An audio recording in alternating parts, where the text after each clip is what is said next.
It's Christmas Eve. It's time for the ProMasters Only Christmas Eve Special. There'll be a dance number and a musical tribute to Bing Crosby and all that fun stuff. Actually, there'll be none of that. What there'll be is the state of the shop, some new additions, and then some wistful musings, some ramblings about the nature of the beast and the goodwill to men and the zeitgeist of the zeitgeist. Let's get into it. 'Tis a cold and snowy day. It is Christmas Eve here in Barbertucky, Ohio. Ugh. Look at that. Ah. It is 4 degrees out there. Yeah. Yeah. Minor new additions to the hive, the main waiting room, the shelf of all your fabulous gifts to me. Look at you people. Love your work. I got that thing to work. Oh, it's out of water. It makes hot water, cold water, and it's also a Keurig. I'm not a Keurig guy, but that's a Keurig.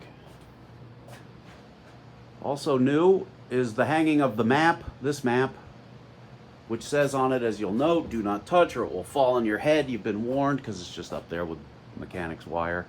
I don't know how I feel about that. Looks pretty stupid. All right, more excitement. This is the welding equipment because we have welded this up. Some of you who have been watching know that I picked this van up 2 or 3 years ago, very cheap. It had been hit in the front and hit in the back, and it is almost back together. It runs flawlessly. It's got 61,000 miles on it. We're putting the glass back in it, and we have installed E-Track in it, as you can see, but that may not happen. Anyway, it was promised to somebody who hasn't come through with the money yet, so we may fix that. That was a minor dent. But this whole rear was smashed and is now replaced with new, and it's going to need paint, but the doors are in and blah, blah, blah. But it is a basically 61,000 miles brand new van that I may have to sell if this deal that I have made falls through. It's got brand new tires on it. I don't know. That would be about mid-January. I'll give that person that long to follow through on the deal we have on the table. Minor new changes in here. Remove the lockers. And the toilet finally gave up the ghost. So we were a couple weeks without a toilet. Customers were peeing in the hole in the ground. But I've installed a new toilet. And I wanted to make a video, you know, because I get a little wistful. That toilet was here since 1949. And think of the stories it could tell, the original toilet. But it went out into the trash before I got a chance to make a video. And I don't know, entertainment's entertainment, but requiem for a toilet or a vigil, not really worth it. Finally solved this. Those of you longtime viewers will recognize our air conditioning machine problem. We finally solved it at a auction. This is a Robinair that is rated for 134A and actually works. So that'll come in handy in the summer. I am still in the process of organizing all the parts in the parts room, but there's $7,000 worth of crap here, and they're somewhat organized. Those are 4 catalytic converters, bunch of coils, plug boots in those white boxes, spark plugs, what is that, coolant, transmission fluid, oil, but here's where all the money is: suspension parts, control arms, 3 AC compressors, 2 Dorman lower, aluminum upgrades, and a generic one. That's a fan module up there. It's a radiator here. Blowers, cabin air filters, regular filters, 2 axles. Those are coolant bottles, all the gaskets and so on, and enough brakes to kill a man, and suspension stuff. This is all lighting. This is a new product for us, and I'm very happy with it. Rather than doing fancy LED conversions, I found this on Amazon, which I recommend to you all. It is just a drop-in LED H7 bulb, and it solves that problem for life. And it's brighter and better, and I think they're $40 for the pair. No brainer. These are all LED subs for the roof marker lights, brake hoses, brake kits. These are the O-rings that go under your cooler, various other things. This van is kind of an interesting story. It was offered to me for sale. I passed on it because of the body damage. You can see that it was hit and then somebody tried to hammer it out from the inside. It's a former expediting van with 350,000 miles on it, and it would still be an expediting van, but the guy put a set of heads on it, and it never ran after that. And I am quite proud to say, smugly, that once we got it here, it was shipped here from Houston for an engine swap. And once we got it here, I diagnosed it in less than 3 minutes. It has been mistimed. I was able to determine that from the information in the computer. It was put together wrong, and one of the banks, the intake on the rear bank, was mistimed, and all 6 valves crashed into the piston. They're all bent, they don't work. The timing is 90 degrees out at the crank, and so on. So rather than try and repair that, which I suppose in a very frugal world, or a world without deadlines, you could repair that problem by replacing that one head, or otherwise doing machine work on that one head. I feel that that's not cost effective, because the fact that the valves crash into the piston is going to cause problems, and the rest of the engine is pretty unknown. For the, engine prices, used engine prices came down a little bit. So for basically $2,000, which is what I might have in machine work on this engine, I can have a very good bulletproofed, upgraded, all ready to go used engine that'll last 400,000 or 500,000 miles. As to the rest of it, the guy that bought it did something very smart that I've been, you can tell it was in the South because of how much tint is on it.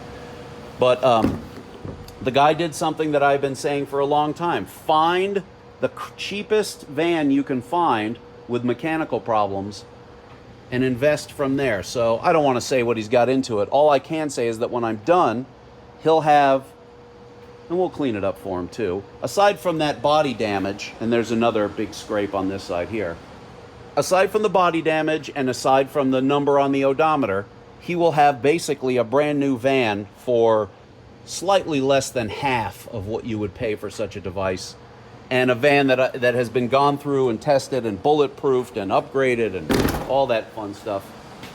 Because I'm a quasi hillbilly, to me this is the way to go, to find a van with a flaw and repair that flaw and upgrade along the way. I got to solve this problem. See the snow coming in under the doors? I don't know what that's going to be. Either some kind of weatherproofing or maybe some sort of sock that sits there. But that's expensive. It's going to be expensive to heat this place. As I say, it's 4 degrees out today, and the main heater has been running basically constantly to keep this place at 50 degrees. We do have this. That thing is amazing. It runs on waste motor oil, and holy crap does it put out heat. It puts up so much heat, this thing, that the cold water line that runs next to it gives you hot water out of the faucet in the bathroom. All right, here in the third bay, it's chaos, because I debated whether to move the lift in here, because we really don't need a lift. There's literally one job that we do that requires lifting all 4 tires off the ground, and that's doing all 4 brakes at once. And what's the big deal? Just do 2 at once.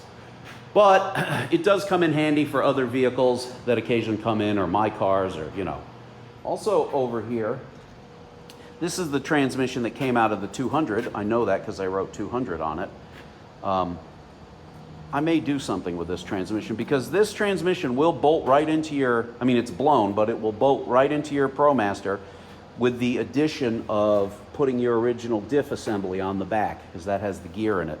However, what I've done in the meantime, I don't know if you can see, but that transmission is freshly rebuilt at great expense and will sit on the shelf, because someday somebody's going to be stranded and truly need a transmission. To date, we have not had to replace a transmission in its entirety. We've always been able to repair them without replacing them, but it will come up someday that somebody needs a transmission, and that will be sitting on the shelf. That's a real ProMaster transmission, all freshly rebuilt with a brand new torque converter and pump and all that fun stuff. Okay, wasn't that heartwarming? The cockles of my heart are hot. I got the hot cockle. Now let's talk about the state of the shop. As you know, we got up and running in June, basically, middle of June.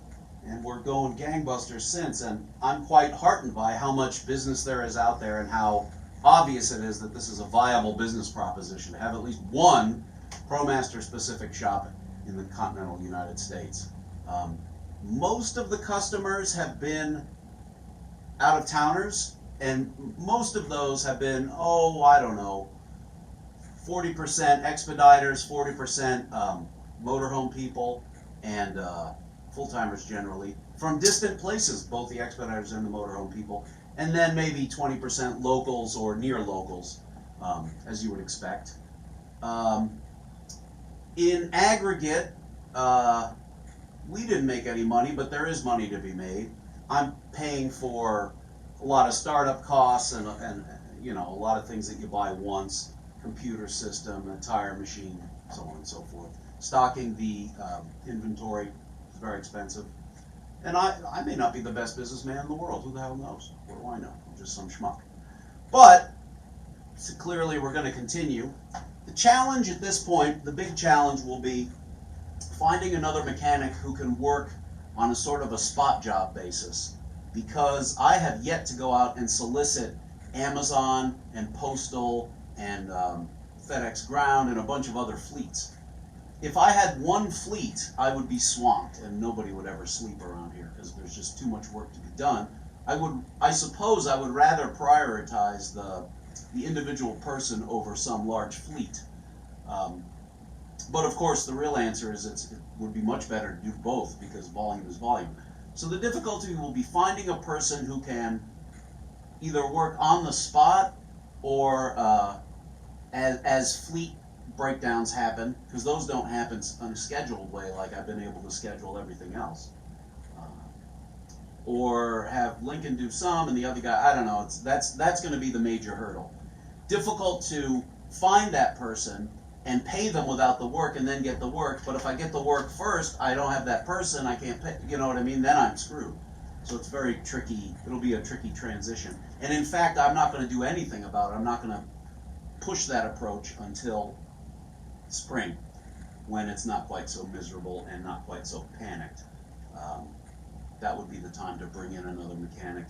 I mean, I can do some of it, but I'm just too old and fat. Speaking of fat, I lost 50 pounds in 3 months, because I am a god and I can do these things. It may show on the videos you've seen. I feel exactly the same, 50 pounds lighter. I look more like a shriveled testicle now than I did before. Before I looked like an inflated testicle. So is that an improvement? I don't know. But I suppose I'll live longer. And it is easier to get up off the ground. So that's something. But otherwise I feel the same. I'm still fat. Look at these tits. They're gorgeous. In conclusion, on a personal note, I'd like to say that I'm very heartened that we have yet to have a bitchy customer, and I think everybody's happy with our work, and that's important. That's almost paramount importance. We have not, except for one job this year, this half a year of intense work, we had one job that I couldn't figure out, which I may detail at some point. We figured it out enough to get the customer on their way, and they're happy. I mean, the thing runs fine, but it was one of those things that I was truly stumped, and that is something that does worry me. When we're eventually, by the process of elimination, we're going to get a problem that we can't figure out, and that's where improvement needs to happen, and that's kind of stressful for me because, you know, the truth is fixing a ProMaster is not that difficult. In theory, anybody could do it. Anybody with a modicum of mechanical skill and energy could turn the wrenches. The wrench turning is not what's difficult. It's the knowing what wrenches to turn and what parts to replace and the diagnostic.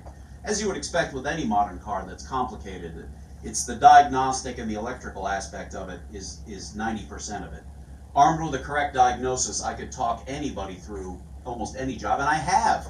2 or 3 years ago, I talked this crazy kid from Wisconsin through an engine swap in February outside. The kid had never touched a car before, and he successfully did an engine swap and got it to work. I was quite proud of that, and I'm sure he was, but I was quite proud of him too. And to the best of my knowledge, he's still poking around in that same van. On an emotional note, it has been not a roller coaster, but it has been a increase in the amount of energy required of me, and it has been a test of my ability to stay focused and have that much throughput, because, you know, I'm, not to talk about myself too much, but it's my video, you don't have a choice. I have valued my leisure these past 35 years or so quite a bit, and I have arranged life so that it's varied and interesting, and not too much drudgery. Periods of very, you know, bursts of intense work, but not in the sustained sense like this, in the same way. Where this place, I mean, except for a few exceptions, I'm here 7 days a week, 10 or 12 hours a day sometimes, and it's a lot of work. It's work that I welcome, and it is somewhat of a mission, or at least a worthy pursuit. So I feel pretty good about it. I hope you do too. All right. Well, Merry Christmas and Happy New Year, and the Hanukkah, which we didn't do this year because it's a silly holiday and I don't care that much. And then that's it. And after January 1st, I can start eating like a human again and gain back those 50 pounds. I'm looking forward to that. That's going to be fun. That'll be great. If you really want to know how I did it, by the way, 50 pounds, 3 months, no exercise. That is the magic, without having to exercise, because I detest exercise, and I'm not a fan of physical activity, period. You couldn't tell to look at me, but I'm not a fan of physical activity. Anyway, thank you very much. It's been a pleasure serving you and giving you coffee, and I will see you in the next year, because everything breaks eventually, and you got to come to me. That's the goal. ProMasters Only, Barberton, Ohio. Love you, and let's hug. Come on, bring it in. Bring it in. Bring it right here. Hug the fat man. Know me. Get to know me. Get right in there. Oh, baby.